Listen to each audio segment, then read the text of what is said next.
யுனெஸ்கோவின் பாரம்பரிய கலாச்சார பட்டியலில் இந்தியாவின் தீபாவளி பண்டிகை இடம்பெற்றிருப்பது குறித்து மக்கள் குரல் பகுதியில் திருவாரூர் மக்கள் தெரிவித்த கருத்துக்களை தற்போது பார்க்கலாம்.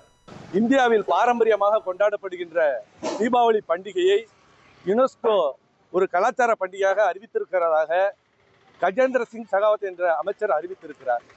உண்மையிலேயே இந்தியாவில் கொண்டாடப்படுகின்ற விழாக்களில் மிக பெரும்பான்மையான மக்களால் கொண்டாடப்படுகின்ற விழா என்பது தீபாவளி பண்டிகை. இதற்கு உலகம் முழுக்க ஒரு மிகப்பெரிய ஒரு அங்கீகாரம் கிடைத்திருப்பதை உண்மையாக நாங்கள் பெருமையாக கருதுகிறோம். நமது கலாச்சாரம் என்பது இந்தியா ஃபுல்லா நடைபெற்றது.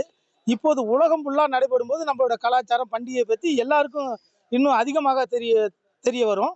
அதனால முன்னாடி நம்ம கொண்டாடியதோட இன்னும் நம்ம சிறப்பாக கொண்டாடணும். நம்ம காலையில் தீபாவளி பண்டிகைனா காலையில் எழுந்திரிச்சு பட்டாசு வெடித்து இனிப்புகள் செய்து நம்ம கொண்டாடுவோம்.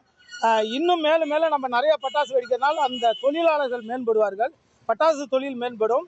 அதே மாதிரி கதர் ஆடை அணிவதனால் கதர் தொழில் செய்பவர்கள் அவர்களுக்கும் மேம்படுவார்கள். இந்தியாவில் பட்டாசு வெடித்து தீபம் ஏற்றி புத்தாடை அணிந்து மக்கள் கொண்டாடி வரக்கூடிய ஒரு தீபாவளி திருநாளை யுனெஸ்கோவில் சேர்த்திருக்காங்க. நான் பெரிய ஒரு மகிழ்ச்சிகரமான விஷயம். அந்த பொதுமக்கள் சார்பில் நான் வரவேற்கிறேன்.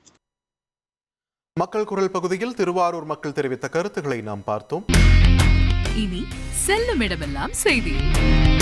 தந்தி டிவியின் வாட்ஸ்அப் சேனலை ஃபாலோ பண்ணினா செல்ல இருக்கும் இடமெல்லாம் செய்தி. இதோ QR கோட் இப்பவே ஸ்கேன் பண்ணுங்க, ஃபாலோ பண்ணுங்க.